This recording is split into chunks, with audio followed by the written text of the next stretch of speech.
Motorcycle club of Ontario ਵੱਲੋਂ श्री गुरु ग्रंथ साहब जी के पहले प्रकाश पुरब के संबंध में 6 सितंबर यानी अज मोटरसाइकिल राइड की जाएगी।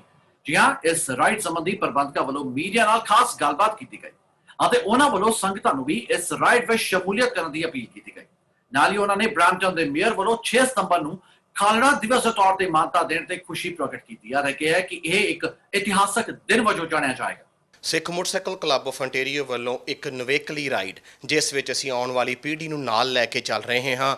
ਕਮਿੰਗ ਜਨਰੇਸ਼ਨ ਵਾਸਤੇ ਜੋ ਇਹ ਨਵੀਂ ਤਰ੍ਹਾਂ ਦੀ ਇੱਕ ਰਾਈਡ ਦਾ ਜੋ ਪ੍ਰਬੰਧ ਕੀਤਾ ਗਿਆ ਹੈ ਸਿੱਖ ਮੋਟਰਸਾਈਕਲ ਕਲੱਬ ਆਫ ontario ਵੱਲੋਂ ਸੰਡੇ ਸਤੰਬਰ 6 ਸਵੇਰੇ 9:30 ਵਜੇ ਗੁਰਦੁਆਰਾ ਗੁਰੂ ਨਾਨਕ ਮਿਸ਼ਨ ਸੈਂਟਰ ਤੋਂ ਜੋ ਇਹ ਰਾਈਡ ਹੈ ਉਹ ਚੱਲ ਰਹੀ ਹੈ ਔਰ ਉਹਨਾਂ ਕਸਬਿਆਂ ਦੇ ਵਿੱਚ ਜਾਏਗੀ ਜਿੱਥੇ ਸਿੱਖ ਘੱਟ ਵਸਦੇ ਹਨ। ਗੁਰੂ ਨਾਨਕ ਪਾਤਸ਼ਾਹ ਨੇ 4 ਉਦਾਸੀਆਂ ਕੀਤੀਆਂ ਅਤੇ ਇਲਾਹੀ ਬਾਣੀ ਦਾ ਪ੍ਰਚਾਰ ਉਹਨਾਂ ਨੇ ਸਮਾਜ ਸੰਸਾਰ ਤੇ ਕੀਤਾ। ਸੋ ਉਸੇ ਲੀਹਾਂ ਤੇ ਚੱਲਦੇ ਹੋਏ ਹਰ ਸਿੱਖ ਦਾ ਫਰਜ਼ ਬਣਦਾ ਹੈ ਆਲ ਓਵਰ ਸੰਸਾਰ ਪੱਧਰ ਤੇ ਸਿੱਖ ਮੋਟਰਸਾਈਕਲ ਕਲੱਬਾਂ ਨਿਊਜ਼ੀਲੈਂਡ, ਆਸਟ੍ਰੇਲੀਆ, ਅਮਰੀਕਾ, ਕੈਨੇਡਾ, ਸਾਰੀਆਂ ਪ੍ਰੋਵਿੰਸਾਂ ਇੰਡੀਆ ਸਾਰੇ ਹੀ ਗੁਰੂ ਗ੍ਰੰਥ ਸਾਹਿਬ ਜੀ ਦਾ ਪ੍ਰਕਾਸ਼ ਪੁਰਬ ਮਨਾ ਰਹੀ ਹੈ। ਸੋ ਇਹ ਸੰਸਥਾ ਵੱਲੋਂ ontario ਦਾ ਚੈਪਟਰ ਜੋ ਬਰੈਂਪਟਨ ਦੀ ਧਰਤੀ ਤੋਂ ਰਾਈਡ ਚੱਲੇਗੀ। ਇਹ ਚੱਲ ਕੇ ਪੋਰਟ ਡੋਵਰ, ਟਰਕੀ ਪੁਆਇੰਟ, ਲੌਂਗ ਪੁਆਇੰਟ ਤੋਂ ਹੋ ਕੇ 500 ਕਿਲੋਮੀਟਰ ਦਾ ਜੋ ਇਹ ਸਫ਼ਰ ਹੈ ਉਹ ਤੈਅ ਕਰੇਗੀ ਅਤੇ ਵਾਪਸ ontario ਖਾਲਸਾ ਦਰਬਾਰ ਮਿਸੀਸਾਗਾ ਡਿਕਸੀ ਡੇਰੀ ਗੁਰਦੁਆਰਾ ਸਾਹਿਬ ਵਿਖੇ ਰਾਈਡ ਫਿਨਿਸ਼ ਹੋਏਗੀ। ਇਹ ਇੱਕ ਪਰਿਵਾਰਕ ਈਵੈਂਟ ਹੈ।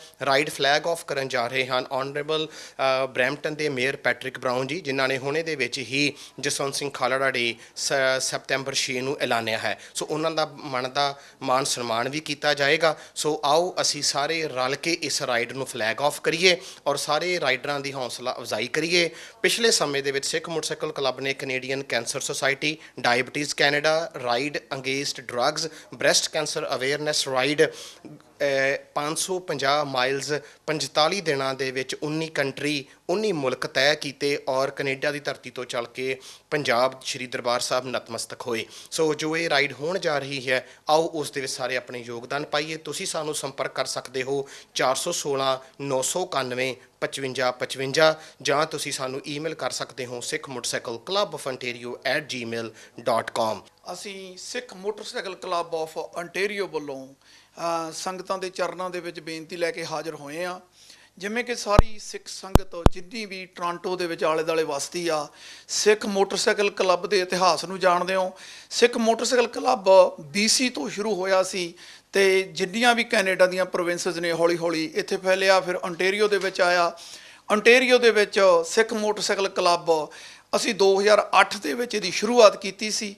ਫਿਰ ਹੌਲੀ ਹੌਲੀ ਅਸੀਂ ਟਾਈਮ ਬਾਈ ਟਾਈਮ ਇਹਨੂੰ ਅਫੀਸ਼ੀਅਲੀ ਕਰਦੇ ਗਏ, ਦਸਤਾਰ ਦਾ ਸੰਘਰਸ਼ ਲੜਿਆ ਜਿਹਦੀ ਆਪਾਂ ਨੂੰ ਜਿੱਤ ਪ੍ਰਾਪਤ ਹੋਈ 2018 ਦੇ ਵਿੱਚ, 18 ਅਕਤੂਬਰ 2018 ਦੇ ਵਿੱਚ। ਹੁਣ ਜਿੱਦਾਂ ਆਪਾਂ ਸਾਰੀ ਸੰਗਤ ਜਾਣਦੀ ਆ ਸਿੱਖ ਮੋਟਰਸਾਈਕਲ ਕਲੱਬ ਚੈਰਿਟੀ ਵਾਸਤੇ ਬੜਾ ਕੰਮ ਕਰਦਾ, ਪਰ ਇਸ ਵਾਰ ਕੋਵਿਡ ਕਰਕੇ ਬੜੀਆਂ ਪ੍ਰੋਬਲਮਸ ਆਈਆਂ, ਆਪਾਂ ਖੁੱਲ੍ਹ ਕੇ ਵੱਡੇ ਫੰਕਸ਼ਨ ਨਹੀਂ ਕਰ ਸਕੇ। ਇਸ ਕਰਕੇ ਸਿੱਖ ਮੋਟਰਸਾਈਕਲ ਕਲੱਬ ਨੇ ਸੋਚਿਆ ਕਿ ਗੁਰੂ ਗ੍ਰੰਥ ਸਾਹਿਬ ਦੇ ਪਹਿਲੇ ਪ੍ਰਕਾਸ਼ ਪੁਰਬ ਨੂੰ ਸਮਰਪਿਤ ਇੱਕ ਰਾਈਡ ਕਰੀ ਜਾਵੇ। ਉਹ ਰਾਈਡ ਦਾ ਆਯੋਜਨ ਅਸੀਂ ਕੀਤਾ। ਉਹ ਰਾਈਡ ਦੇ ਵਿੱਚ ਦੂਸਰੇ ਰਾਈਡਰਸ ਵੀ ਵੈਲਕਮ ਨੇ। ਜੇ ਸਾਡੇ ਸਿੱਖ ਮੋਟਰਸਾਈਕਲ ਕਲੱਬ ਦੇ ਉਹ ਮੈਂਬਰ ਨਹੀਂ ਉਹ ਵੀ ਸਾਨੂੰ ਆ ਕੇ ਜੁਆਇਨ ਕਰ ਸਕਦੇ ਆ। ਇਹ ਰਾਈਡ ਆਉਣ ਵਾਲੇ ਐਤਵਾਰ ਯਾਨੀ ਕਿ 6 ਸਤੰਬਰ ਨੂੰ ਸਵੇਰੇ 9:30 ਵਜੇ ਗੁਰਦੁਆਰਾ ਗੁਰੂ ਨਾਨਕ ਮਿਸ਼ਨ ਸੈਂਟਰ ਤੋਂ ਸ਼ੁਰੂ ਕਰਕੇ ਆਪਾਂ Port Dover, Turkey Point, High Point, ਇਹ ਬੜਾ ਵਧੀਆ ਸੀਨਿਕ ਵਿਊ ਆ। ਜੇ ਕਿਸੇ ਮੇਰੇ ਵੀਰ ਭੈਣ ਭਰਾ ਨੇ ਹਾਈਵੇ 'ਤੇ ਰਾਈਡ ਨਹੀਂ ਕੀਤੀ, ਉਹ ਕੰਫਰਟੇਬਲ ਨਹੀਂ, ਉਹ ਵੀ ਸਾਨੂੰ ਜੁਆਇਨ ਕਰ ਸਕਦਾ। ਜਦੋਂ ਅਸੀਂ ਰਾਈਡ ਕਰਦੇ ਹਾਂ ਇਕੱਠੇ ਹੋ ਕੇ, ਅਸੀਂ ਗਰੁੱਪ ਦੇ ਵਿੱਚ ਜਿਹੜੇ ਸਾਡੇ ਨਵੇਂ ਰਾਈਡਰ ਨੇ ਉਹਨਾਂ ਦਾ ਖਿਆਲ ਰੱਖਦੇ ਹਾਂ ਅਤੇ ਨਵੇਂ ਮੈਂਬਰਾਂ ਦੀ ਮੈਂਬਰਸ਼ਿਪ ਫਾਰਮ ਵੀ ਤੁਸੀਂ ਗੁਰਦੁਆਰਾ ਸਾਹਿਬ ਤੋਂ ਪ੍ਰਾਪਤ ਕਰ ਸਕਦੇ ਹਾਂ। ਸੰਗਤ ਦੇ ਚਰਨਾਂ 'ਚ ਬੇਨਤੀ ਆ ਵੀ ਹੁਮਾ ਕੇ ਉੱਥੇ ਪਹੁੰਚੋ। ਪਹਿਲੇ ਪ੍ਰਕਾਸ਼ ਪੁਰਬ ਨੂੰ ਸਮਰਪਿਤ ਜਿਹੜੀ ਸਿੱਖ ਮੋਟਰਸਾਈਕਲ ਕਲੱਬ ਆਫ ontario ਵੱਲੋਂ ਰਾਈਡ ਰੱਖੀ ਗਈ ਆ, ਇਹਦੇ ਵਿੱਚ ਸਾਡਾ ਸਾਥ ਦਿਓ। ਸਾਡਾ ਇਵੈਂਟ ਸਿੱਖ ਮੋਟਰਸਾਈਕਲ ਕਲੱਬ ਦਾ ਇਵੈਂਟ ਹੋ ਰਿਹਾ ਹੈਗਾ। ਉਹ ਇਵੈਂਟ 6 ਤਰੀਕ ਨੂੰ ਹੋਣਾ ਹੈ।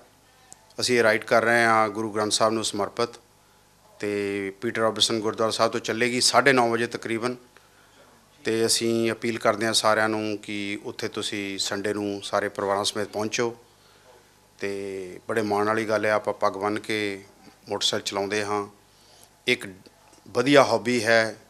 It's a kind of dangerous hobby too, but it's a nice hobby for some people ਤੇ ਇਹਦੇ ਨਾਲ ਇਹ ਹੈਗਾ ਕਿ ਤੁਸੀਂ ਪ੍ਰੋਪਰ ਤੁਹਾਡੇ ਕੋਲ ਟ੍ਰੇਨਿੰਗ ਹੁੰਦੀ ਹੈ, ਪ੍ਰੋਪਰ ਤਰੀਕੇ ਨਾਲ ਟ੍ਰੇਨਿੰਗ ਦਿੱਤੀ ਜਾਂਦੀ ਹੈ, ਫਿਰ ਹੀ ਤੁਸੀਂ ਲਾਇਸੈਂਸ ਲੈਂਦੇ ਆ। ਤੇ ਮੈਂ ਤਾਂ ਇਹ ਵੀ ਰਿਕਮੈਂਡ ਕਰਦਾ ਕਿ ਜਦੋਂ ਤੁਸੀਂ ਇਹ ਟ੍ਰੇਨਿੰਗ ਲੈਣ ਜਾਂਦੇ ਆ, ਕਾਲਜ ਤੋਂ ਲੈਂਦੇ ਆ, ਸ਼ੈਰਡਨ ਜਾਂ ਹੰਬਰ ਕਾਲਜ ਤੋਂ, ਤੇ ਉਸ ਟ੍ਰੇਨਿੰਗ ਦੇ ਵਿੱਚ ਤੁਸੀਂ ਦੇਖਦੇ ਆ ਵੀ ਕਿੱਦਾਂ ਉਹ 20-20 ਸਾਲ ਦੇ ਪੁਰਾਣੇ ਇੰਸਟ੍ਰਕਟਰ ਤੁਹਾਨੂੰ ਬਹੁਤ ਚੰਗੀ ਤਰ੍ਹਾਂ ਟ੍ਰੇਨ ਕਰਦੇ ਨੇ। ਤੇ ਹਰ ਸਾਲ ਤੁਸੀਂ ਸੀਜ਼ਨ ਤੋਂ ਪਹਿਲਾਂ ਵੀ ਟ੍ਰੇਨਿੰਗ ਲੈਂਦੇ ਹਾਂ। ਸੋ ਸੀਜ਼ਨ ਖਤਮ ਹੋਣ ਵਾਲਾ ਹੈ, ਸੋ ਆਓ ਹੁਮ-ਹੁਮਾ ਕੇ ਆਪਾਂ ਨਾਲੇ ਇੱਕ ਦੂਜੇ ਨਾਲ ਮਿਲੀਏ, ਨਾਲੇ ਕਮਿਊਨਿਟੀ ਤੌਰ ਤੇ ਜਿਹੜੇ ਇਵੈਂਟ ਸਾਂਝੇ ਕਰਦੇ ਹਾਂ, ਉੱਥੇ ਹੋਰ ਵੀ ਚੈਰਿਟੀਜ਼ ਦੇ ਕੰਮ ਇਹ ਕਲੱਬ ਕਰਦਾ ਹੈ। ਸੋ ਆਓ ਆਪਾਂ ਇੱਕ ਦੂਜੇ ਨਾਲ ਮਿਲੀਏ ਤੇ ਮੈਂਬਰਸ਼ਿਪ ਵੀ ਓਪਨ ਹੋਏਗੀ। ਜਿਹੜੇ ਹੋਰ ਨਵੇਂ ਰਾਈਡਰ ਆਉਣਾ ਚਾਹੁੰਦੇ ਹਨ ਉਹਨਾਂ ਨੂੰ ਵੀ ਜੀ ਆਇਆਂ ਨੂੰ।